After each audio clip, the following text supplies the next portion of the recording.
Hey guys, this is Red and Blue, and today it is white because sadly we've got to talk about the clash of the giants, the two PR giants, Real Madrid and Barcelona, who fought the first Clásico of the season last night, last afternoon really in Madrid, and Real Madrid managed to eke out a win 2-1 against Barcelona.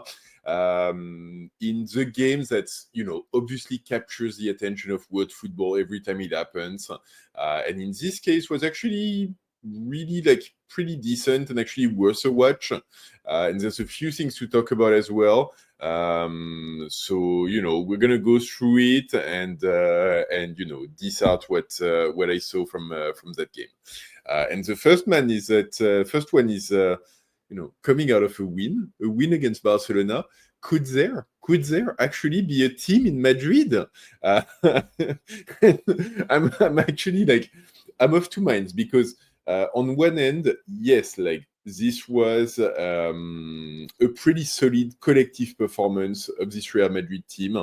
They managed with only 30% of possession to really create a lot more chances, create a lot of opportunities, and stay very solid in defense, put in a good block, either with a high press in the first half or sitting much lower in the second half. And so you can really see the touch and the impact of Xabi Alonso on this game. I think where I'm laughing a little bit is that I've seen all of the reports and the journalists who are already saying oh my God, it changed everything, and that's it, Madrid is back on top, and so on. I think the reality is that yes, they did play more as a team, but at the same time, there's still a lot of work left to happen in this area. It's still, I still feel pretty good about PSG and Luis Enrique, and I think if you look at Bayern Munich this season, if you look at PSG in the Champions League, even if you look at Arsenal, much as I hate to admit, there are still a lot of teams which are further ahead in terms of collective build and expression than what we've seen from this Real Madrid team. And yes, they're taking a step forward. I wonder as well, personally, how much of it is due to the fact that this was a Clásico, and so all of a sudden we know that those games in Spain are very, very special. Real Madrid lost 4 out of 4 last season, and with all of the Lamine Yamal of it all, and the PR of it all before the game, you wonder how much that impacts and how much this really drives up their energy, because a team in Madrid, yes, but at the same time, what happens when Vinicius comes off the pitch? Oh, he complains, and it's a theater again, and all of a sudden, we're back to individual. Same thing, I think, yes, the defensive cohesiveness was much better, and players were participating together a lot more. At the same time, Vini and Mbappé up front, the defensive contribution is still relatively minimal, to say the least. It's more than what they usually do, but if you compare to a Dembélé or what we see in PSG, yeah, guys, you've got some work to do ahead of yourself. Let's not get carried away. So Madrid team on the right track for sure, but my God, there's still a lot of work to be done. So let's not be arrived just yet. If you're a Madrid fan. Second one, I wanted to note, boring Barcelona. Yeah, because boring Barcelona. I'm sorry, but that team that realistically last year I think was with PSG the most, and maybe Liverpool, the most exciting team in world football. Yesterday just created almost nothing. I'm just gonna say it. And yes, sure, you've got players missing, Rafinha is not back yet, and Lewandowski isn't here, and and so on and so forth. But I'm sorry, the collective expression and the creativity of the team is just really, really, really underwhelming on this game. Yeah, you've got the ball 70% of the time. The reality is that like the clear-cut chances are actually very little. The goals that they score is on like from like I don't remember another place in the game where they managed to really like cohesively and with impact have this high pressing moment and get the ball back in a dangerous area for Real Madrid, which is really like what they're trying to do. They've got their defensive line, which is very high, but at the same time, they're not managing to have the high impact press high enough on the pitch. And then, like when they start from down on the pitch, the defense is like they're really not contributing much to the build-up. The ball like slowly gets onto Pedri and De Jong, who turn around. Then they've got a line of 3 or 4 Madrid players in front of them, and you know a line of 5 in defense who are jumping on their 3 attackers or their 4 attackers, and so the density that Madrid had in this space, I think Barcelona just didn't have the moves and didn't have the creativity to answer it. Some of it is individual, and we'll get into that later. But you know, in terms of production, like Ferran and Fermin didn't see much. Marcus Rashford on the left, yes, he contributes a couple of times, but it's like also not that exciting. The fullbacks, Koundé, every time he tries to move forward, it ends up in a mistake. On the other side, Balde tried a bit more, but in terms of quality, we're really, really far down. I'm sorry, but like I remember seeing on Instagram earlier this week, like some stuff about like, oh, you know, like the 3 best left back in the world, and who would you pick between Nuno Mendes, Cucurella, and Balde?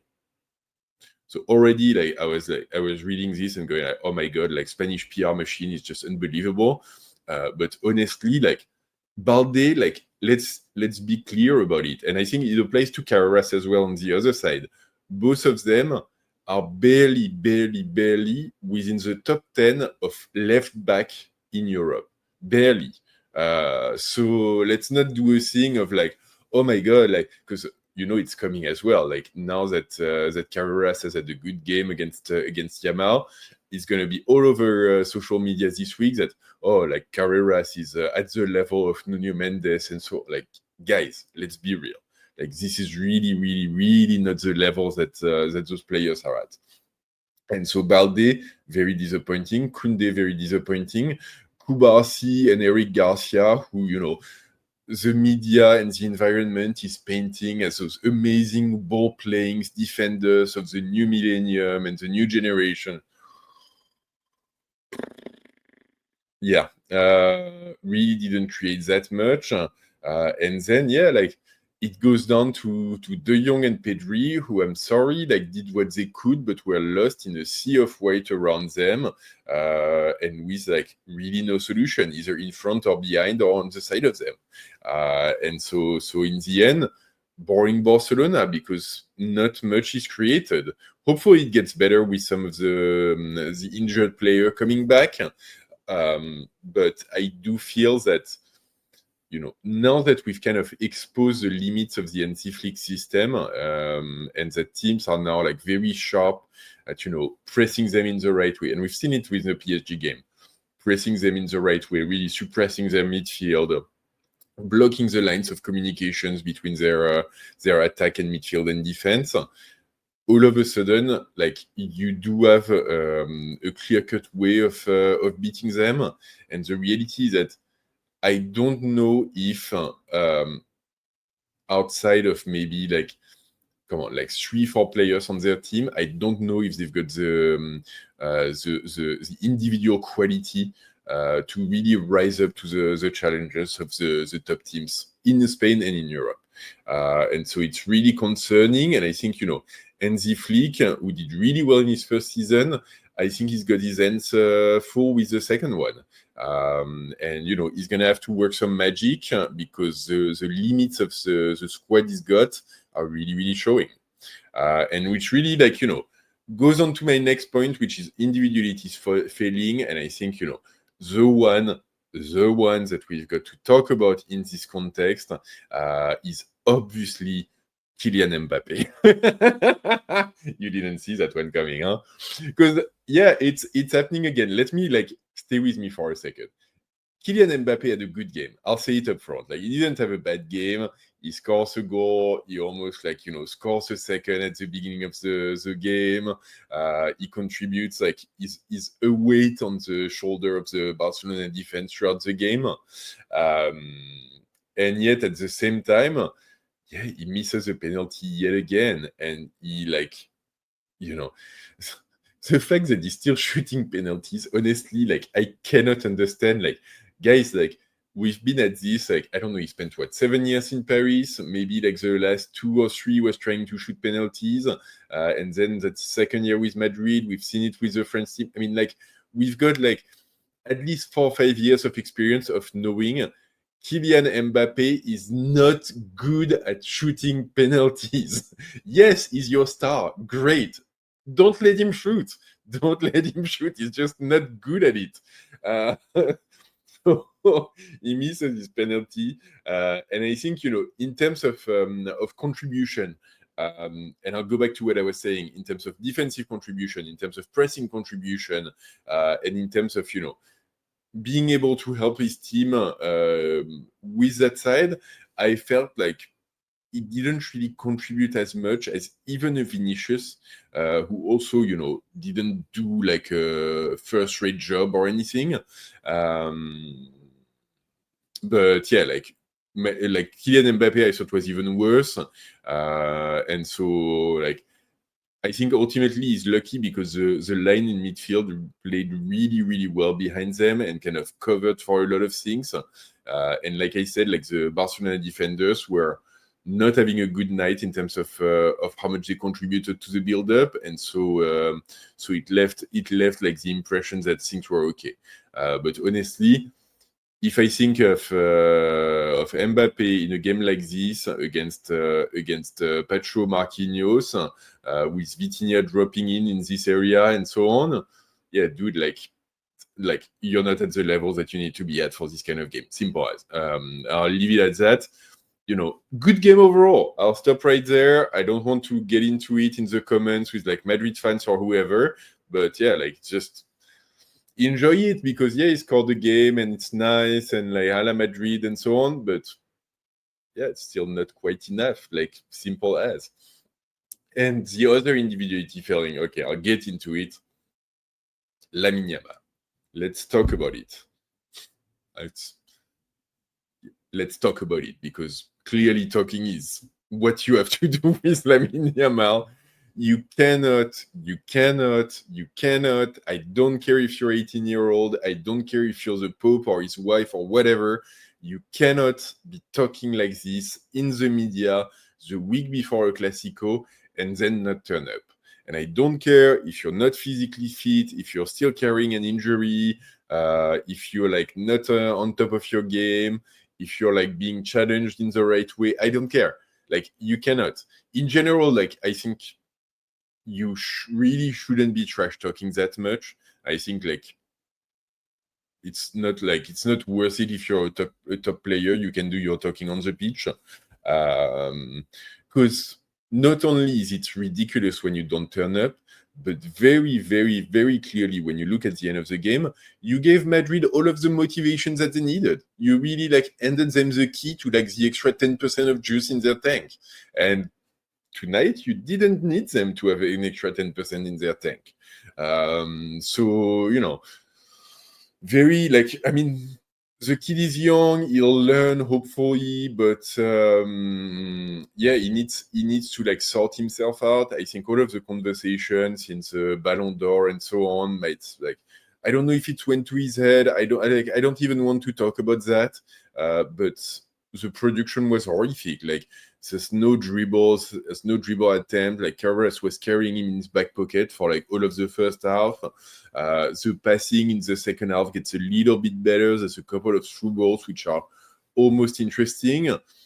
But your team has a clear lack of creativity. And then tactically they're what's the does that. Tactically, they're very, very well taken by a well-organized team. And so you need to create mayhem, drift off your wing, come inside, challenge one-on-one, go in deep behind lines. Like, there's plenty of things you can do. And honestly, like, it felt like he was just sitting there, waiting for the ball, and then doing, like, these things that annoys the hell out of me. And like I've actually seen Engine to do it against Brest, and it really annoyed me as well. It's like the guys, they get the ball to their feet and they do like a little jump in place to signal that like, okay, now they're moving. And it's like, it's just such a waste of time, and like really like always ends up with like the defender just coming back, taking the ball and moving away. And like, yeah, Lamine Yamal, I've seen him do it a couple of times, so you're, oh, I'm going. It's like, dude, like, just go. Like, you don't need to put on a show just to, like, signal that you're going to be doing something with the ball. You're a football player on the biggest pitch in the world. Just get it done. Just go at it. Just play football. So yeah, I do seriously think that Lamine Yamal, he was playing injured or with some kind of discomfort because physically you can see that he's not at the level that he should be. But then again, if you're carrying something, if you're not at peak fitness, don't go play like nonsense in the Kings League on Twitch during the week. Like, yeah, like this is great for the peanuts gallery, but like, you know, the fans care about what happens on Sunday in Bernabeu. No one gives a crap about like Ibai or whatever it might be. Like, it's just like nonsense. Seriously, nonsense. I know you're 18 and it's like all funny and cool, but like no. Take like, and you can say what you want because like this, like the different models are all there for people to see. You've got like the Messi of it all, which is say nothing, never, not ever, just stay quiet, don't talk to anyone, and don't let anything filter out. And like the spectrum goes all the way to like a Cristiano Ronaldo, who's like not trash talking, but like very upfront about his skill and like the picture that he's got of himself in his head and how much he values himself. But at the same time, like I don't have that many memories of Cristiano Ronaldo trash talking an opponent before a game and then not showing up for it. So, you know, one, like you should do it rarely, and like, yeah, like you shouldn't really trash talk before the games that much. You should like the football do the talking, and if anything, you should like pump yourself up rather than push people down. That's just like the reality of it. So hopefully you'll learn, but yeah, like ultimately, like 2-1 for Real Madrid, considering, yeah, like given the games that Yamal had, they were basically playing 10 against 11, so it's not a bad result away from home. I think for me, that's like the last takeaway, because already people are talking like, oh, like Real Madrid is 5 points ahead, and like a team is born, and Real Madrid is back, and so on. I don't buy that for even 1 second. I think the reality of the game is the reality of the game. I still think this Real Madrid team has a lot of work ahead of them. And I do think that this Barcelona team, ultimately, when they get Rafinha back, when they get a couple of players back with Lamine Yamal on his 2 feet and with his head on his shoulder, they've got a way higher ceiling in terms of the way they play and like what they're trying to put in place. So we'll see how the season develop. It kind of made me giggle as well, honestly, like the celebrations at the end of the game. So I don't know if you saw, like the game ends in like kind of a brawl. Traditionally, like the all players all come at each other and the benches and so on.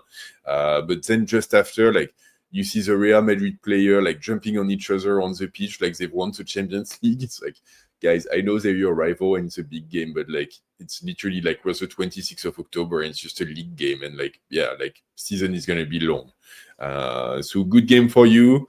And in the end, like that's kind of what remains, you know, a la Madrid, 2-1 win, 5 points ahead in La Liga, job done. But yeah, the season is going to be long, so we'll see who wins the trophies in May or June. And so yeah, let me know what you guys thought of the game. What you thought of this Madrid performance, really, which I think was the most interesting aspect of the game. Do you really think a team is born, or like do you think it's deserves confirmation, and there's still a lot of work to do. And as always, if you made it this far into the video, drop a like on it.